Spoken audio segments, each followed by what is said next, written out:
Yeah, today has been absolutely wild.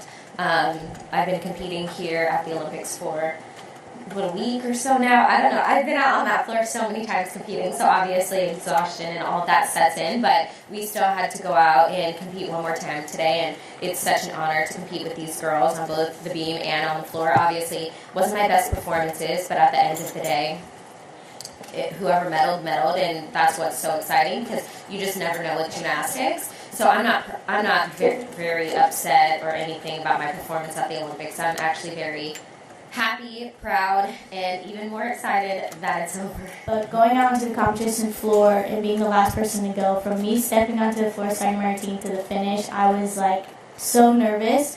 I didn't know what to do. After my first pass, all I was thinking in my head was like, Jordan, you better just keep your feet on the ground, please. That's all I ask.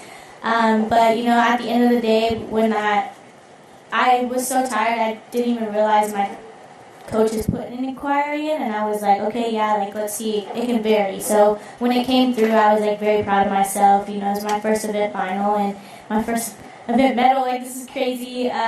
So I was just very proud of myself. No, I've accomplished way more than my wildest dreams, not just at this Olympics, but in the sport. So I can't be mad at my performances. A couple years ago, I didn't think I'd be back here at an Olympic Games. So competing and then walking away with 4 medals, I'm not mad about it. I'm pretty proud of myself, and it's always so exciting to compete. But I also think that putting your mental health first and taking time for yourself, whether you're in sports or not, it creates longevity in sports specifically, but also for just a better, healthier lifestyle. So I think it's really important that we put our mental health first, and then everything else will fall into place.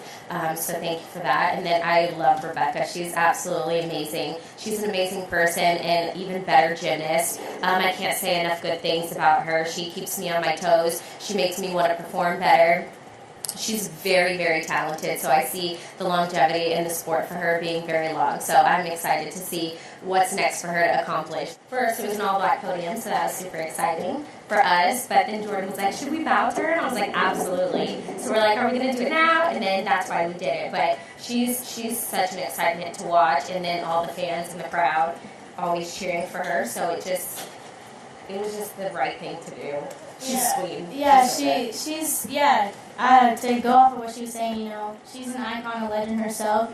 So I feel like being recognized is what everybody should do when it comes to somebody who's put in the work, put in the dedication. So yeah, in that moment, I was like, you know what? First off, again, yes, it was an all-black podium. Second off, why don't we just give her flowers? She's given, you know, not only has she given Simone her flowers, but a lot of us in the United States are flowers as well. So giving it back is what makes it so beautiful, so I felt like it was needed. I think the biggest thing with the Redemption Tour is a lot of people were asking, like, what is the Redemption Tour? And the Redemption Tour is basically all of us individually had this one goal for ourselves. So that's why we call it a Redemption Tour, and obviously as a team as well. But individually, each and every one of us came out here to do what we needed to do, and I couldn't be more proud of the girls. You know, obviously there were some ups and downs, but the strive and the thrive that they've given within themselves, the dedication, the tears, the sweat, whatever it is, we all did that within our work. So I think, you know, USA did what they needed to do, and hopefully everybody recognizes that a little different this time than, you know, 4 years ago.